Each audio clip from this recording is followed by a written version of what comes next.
Hello and welcome to World Connect, the program which brings to you the top stories from the world over. Africa, Asia, Europe and the Americas, only on country's national channel, your channel, DD News. I'm Sakal Bhatt, and what makes us different from the other shows of the same ilk is that we only talk about news as it happens and when it happens. Up ahead in World Connect Today edition, we get you the latest on the Zika virus massive spread across Americas, the swelling migrant crisis across Europe and much more. Up first, the focus.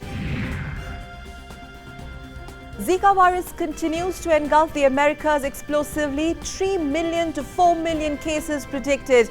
With no vaccine, nation adopts preventive measures. Amid several European countries tightening rules on migrants, EU threatens Greece over border controls. Thousands continue to undertake deadly sea journey to highlight the plight of a refugee to hold Olympic torch. Liberated from crippling international sanctions, Iranian President Hassan Rouhani inks lucrative deals with European companies during the first such tour for an Iranian leader since 1999. Libya cave art at the receiving end of conflict. The prehistoric drawings of the Akakas mountain range, a UNESCO heritage site, bears extensive damage owing to vandalism and excessive human activity. And story of Indonesia's Taufik Ismail, a man who leads a less ordinary life in an inspirational way.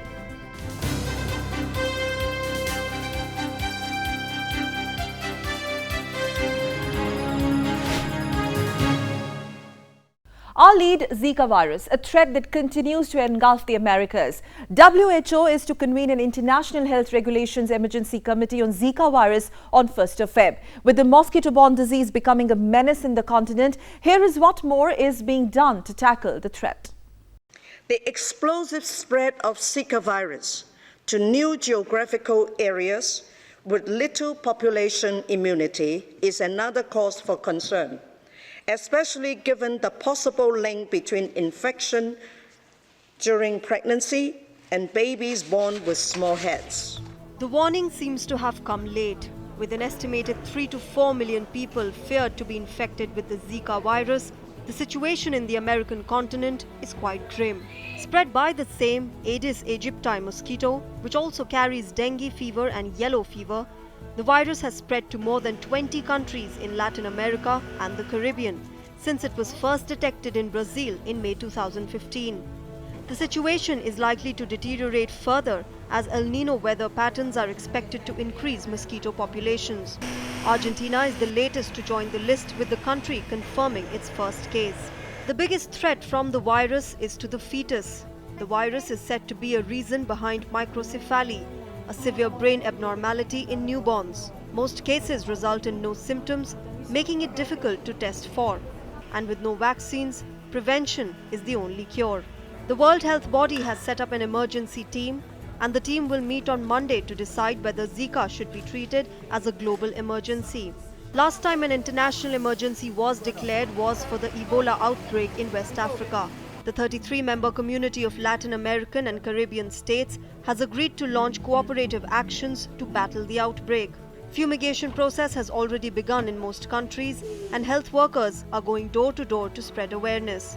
A travel alert is already in place for these countries. Brazil, which is the worst hit and which plays host to the 2016 Olympic Games, will deploy 220,000 troops starting February in a bid to drive out and kill the mosquitoes in virus-affected areas. In US, efforts would be focused on sharing information about the risks with the public. People in Chile can breathe a sigh of relief, with doctors saying the arid Atacama Desert and the frigid Andes are unlikely places for the mosquitoes to breed. Some scientists are also planning to take the fight to the mosquitoes. They plan to deploy a genetically modified strain of male Aedes aegypti mosquito to mate with unmodified wild Aedes aegypti mosquitoes. And now moving on to the news from the political turf of America. The Republican presidential candidates in United States got to speak more and greater limelight at a debate this week. The key reason behind that was an absent Donald Trump. Trump decided to stay away from the debate and his Republican rivals enjoyed it much. Trump was mocked by his party rivals for giving it a miss. Trump's move to skip the debate could be a risky gamble ahead of Monday's lower caucus, which kicks off the state-by-state race to pick the nominees in the November 8 presidential elections. Let me say, I'm a maniac, and everyone on this stage is stupid, fat, and ugly. And Ben, you're a terrible surgeon. Now that we've gotten the Donald Trump portion out of the way,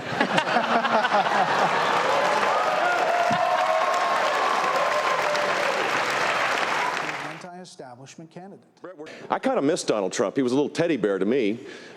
We always had such a loving relationship during these debates and in between and the tweets. I kind of miss him. I wish he was here. We are going to continue the questions about foreign terror. Chris, let's begin by being clear what this campaign is about. It's not about Donald Trump. He's an entertaining guy. He's the greatest show on earth. But it seemed Trump had other plans in mind. He filled an auditorium a few miles down the road, Fox News, trying to prove his widespread support. He was quite able to garner a tremendous amount of attention without having to share much of the spotlight. Is it, for me personally, a good thing, a bad thing? Will I get more votes? Will I get less votes? Nobody knows. Who the hell knows? But it's for our vets, and you're going to like it because we raised over $5 million in one day.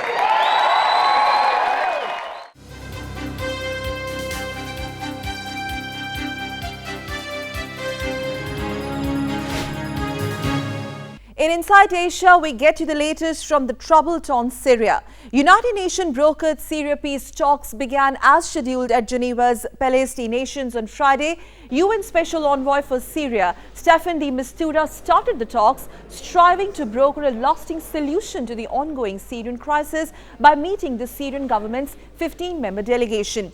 Meanwhile, Syria's main opposition said it would attend the Geneva talks after receiving assurances from the United Nations. The opposition had recently called for an end to airstrikes by government forces as a precursor to peace talks. The first stage of the talks are expected to last for 2 to 3 weeks, and the entire talks are spread for over 6 months. More than 250,000 people have died and 11 million have fled their homes in almost 5 years of war in Syria. Taiwan's president recently visited disputed Taiping Island in the South China Sea to reaffirm his country's sovereignty, saying the trip was aimed at promoting peace. The visit came amid growing international concern over rising tensions in the South China Sea, especially in the wake of Beijing's rapid creation of 7 man-made islands. Meanwhile, Washington, which is Taiwan's biggest ally, called Ma's trip, and I quote, extremely unhelpful, and said it would do nothing to resolve territorial disputes, while Beijing reiterated that China and Taiwan had a common duty to protect Chinese sovereignty in the South China Sea. Well, these are two contrasting diplomatic reactions there. A report. The waters have become choppy again as Taiwanese President Ma Ying-jeou made a day-long visit to Taiping Island in South China Sea. The development was bound to create ripples, and it did. Ma's visit comes just 3 months before he leaves office in May. His party lost recently held presidential election, which was triumphed by independence-leaning Democratic Progressive Party led by Tsai Ing-wen, a leader much disliked by Beijing. Defying US and Philippines concerns, the outgoing president considers the visit as a capstone to his time in office, who also faced criticism of being weak in foreign policy in past 8 years. We all hope that South China Sea can be peaceful without conflict and especially without war. This is why we want to explore all options so that all the claimant countries can reach an agreement. Taiwan administers the Taiping Island, which is also known as Ituaba. It is also claimed by China, the Philippines and Vietnam. Taiwan has also been building up facilities at the island. However, China remained non-reactive, saying the facilities would ultimately come to it should it recapture Taiwan. China, reiterating its claim over South China Sea, reacted on Ma Ying's visit, saying Chinese on the two sides are duty-bound to safeguard the region. The Paracel Islands have been Chinese territory since ancient times. Chinese of both sides of the strait have a duty to safeguard what has been passed down from generations of Chinese people. Interesting developments started unfolding since DPP's win, also termed by many as Beijing's nightmare. Our democracy, national identity and international space must be fully respected, and any suppression would undermine the stability of cross-strait relations. China considers Taiwan as a breakaway province of the mainland and maintains that it won't shy away from using force if required. It has repeatedly reiterated one China policy and even warned Taiwan leaders to refrain from taking any move towards independence. No matter how the situation in Taiwan will evolve, it will not change the basic fact that the mainland and Taiwan belong to one and the same China. This week, Taiwan also held military exercise on a beach in Kinmen Island 2 weeks ahead of Chinese New Year. Kinmen is an island controlled by Taiwan since 1949 and until the late 1970s a place regularly shelled by China.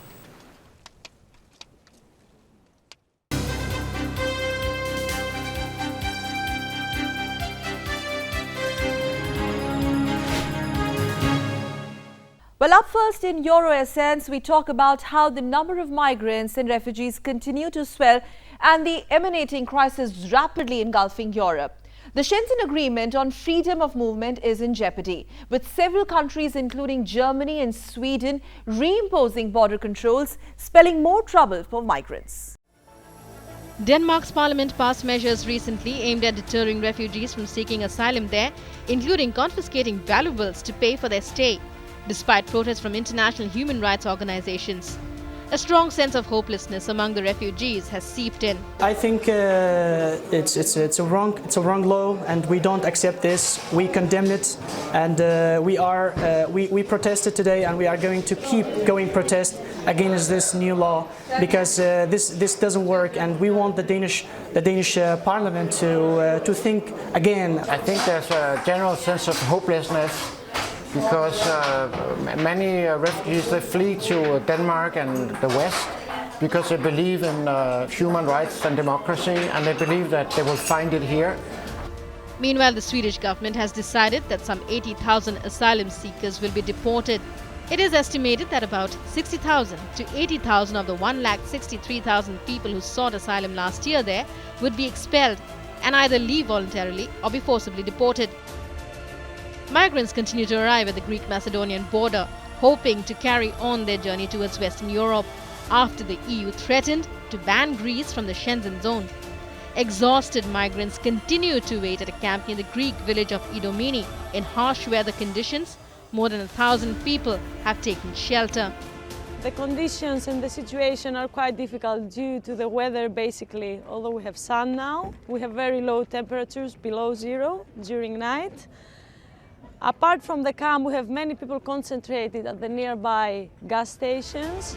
Over 1 million migrants reached Europe last year, mainly through Greece, and the EU is also looking at guarding the border between Greece and Macedonia. To add to the refugee crisis in the country, the fear of limited transportation is looming large in Lesvos.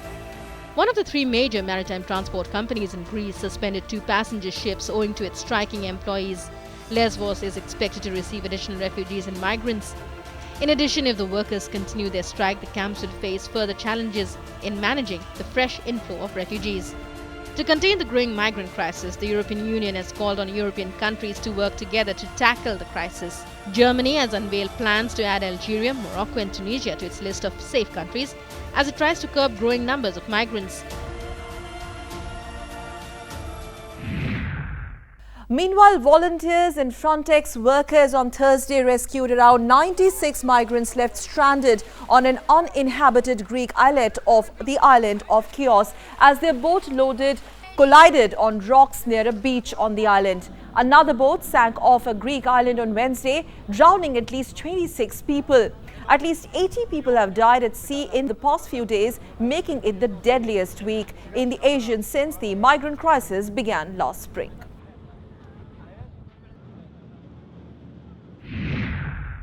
Even as European nations impose border control, here's an effort by the International Olympic Committee to draw the world's attention to the refugee crisis. IOC Chief Thomas Bach has said that the flame for the 2016 Olympic Games in Rio de Janeiro will pass through a refugee camp in Athens, and a refugee will be among the torchbearers.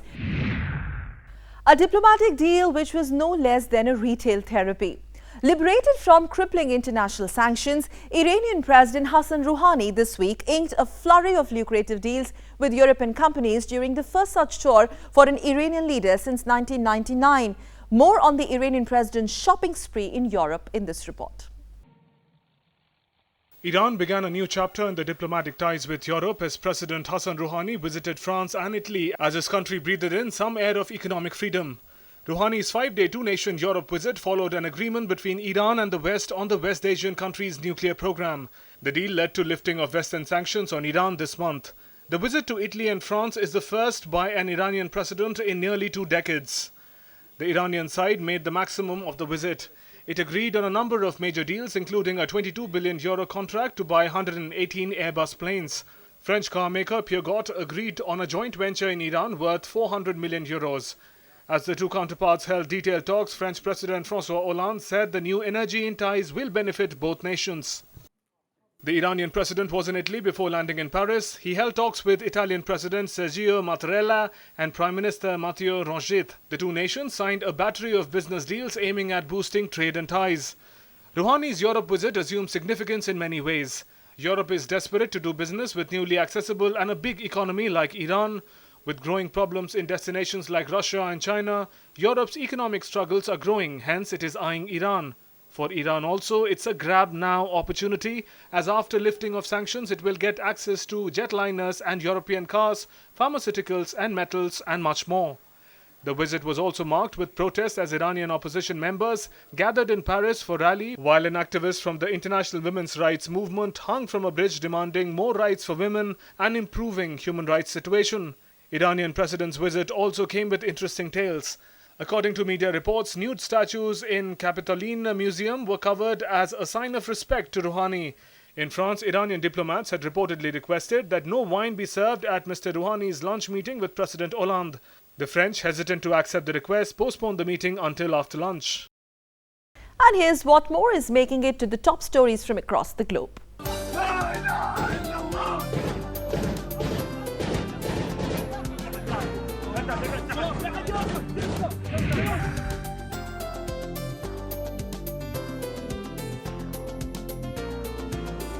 It was never my intention to enter into Syria.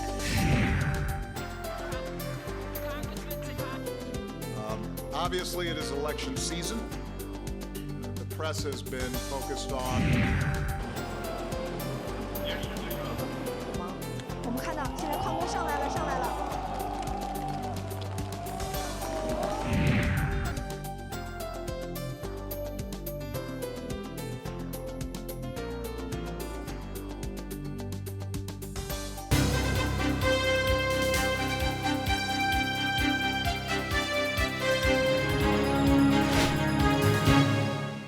And now the much-awaited show buzz, which gets you all that's trending in the world of glamour, glitterati and Hollywood. The big fat panda is back, this time to take on Kai, a bull from the spirit world. Kung Fu Panda 3, the latest edition of DreamWorks animation, follows the journey of Pooh the panda as he reunites with his long-lost father. Disney recreates the true story of 4 US Coast Guard who braved 70-foot waves to rescue 32 people in its latest film, The Finest Hours. The movie, which held its world premiere in Los Angeles on Monday, was shot in 3D. The lead is played by Chris Pine. Director Quentin Tarantino was on the red carpet in Berlin on Tuesday for the German premiere of his new film, The Hateful Eight. The movie, set in post-Civil War Wyoming, follows bounty hunter John Ruth, played by Kurt Russell, and fugitive Daisy, Jennifer Jason Leigh, as they travel toward the town of Red Rock before meeting two strangers whom they take on board their stagecoach.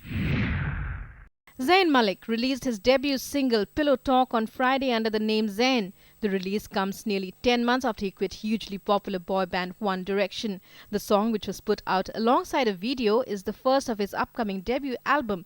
Mind of Mine, which is scheduled for release on the 25th of March.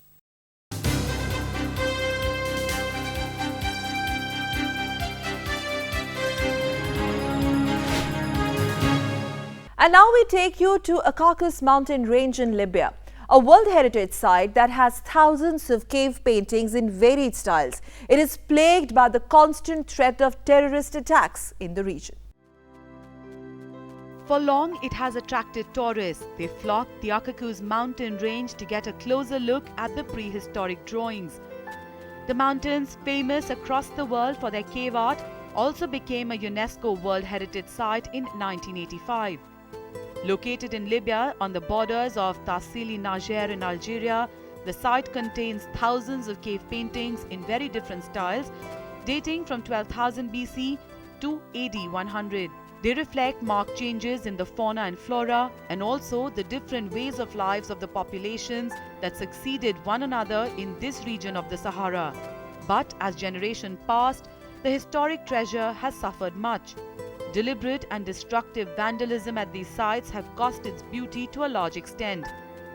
UNESCO from 2011, 2012 and 2013 showed that at least 10 of the rock art sites were the object of deliberate and considerable destruction since at least April 2009.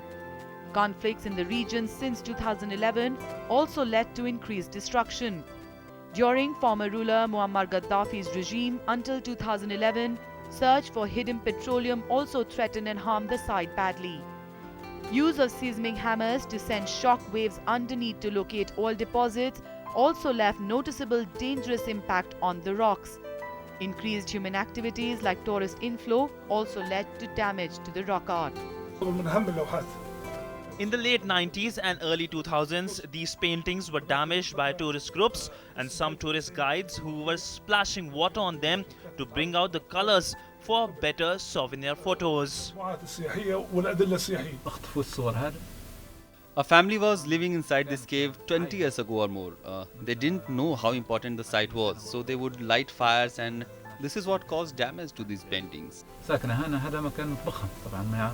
World bodies like UNESCO, while urging local authorities to address the issue, also made efforts including a technical mission to ensure that the site gets back its lost charm. These cave paintings and carvings of various styles scattered throughout valleys represent hunting or daily life scenes, ritual dances and animals of long lost times. The onus is now on the current generations to do all that is required to preserve the heritage handed by ancestors.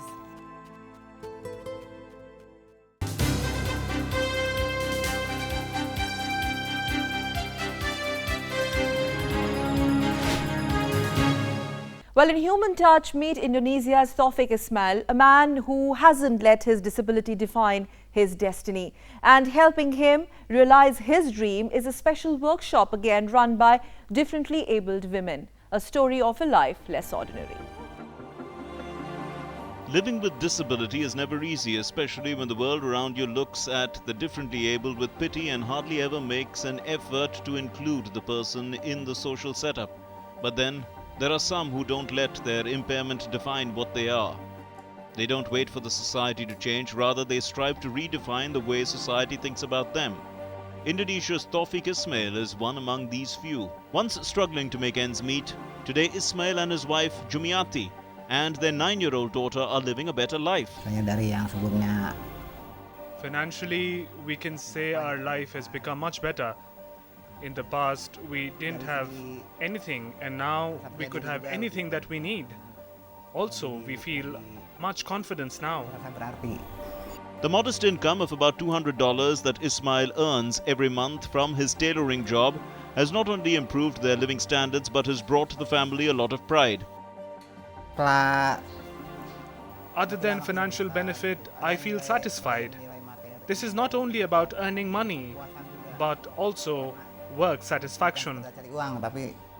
The change in the couple's life came nearly 3 years ago when they joined the workshop, Mutiara Handicraft, a project aimed at helping differently abled earn a living. The workshop owner, Irma Suryati, who herself found it difficult to find a job due to her disability, teaches the members handicraft making skills. The fine and beautifully crafted products are even sold in overseas markets. Saya memasarkan aneka keset ini tentunya tidak. I am selling and marketing the mats not out of pity, but more about the quality. We are professional in the business and we are up for competition with other companies. Kita berani bersaing, alhamdulillah memang. According to Indonesia's National Socio-Economic Survey in 2012, around 6 million people of the country's 250 million population are living with disabilities, and many of them find it difficult to get a job. For the people, projects like the one run by Suryati not only helps to provide income, but also inspires the community as a whole. And this brings us to the end of this edition of World Connect. Do send us your feedbacks. You can write to us. Our email ID is worldconnect.ddnews@gmail.com. You can also follow us on the Facebook. But that's not all on World Connect on this edition. We leave you with the stunning visuals from the Venice Carnival. The carnival, known for its elaborate masks and costumes, which imposes a sense of mystery, just like the lagoon city itself. Thank you very much for tuning in. We'll be back next week, same time. Namaskar.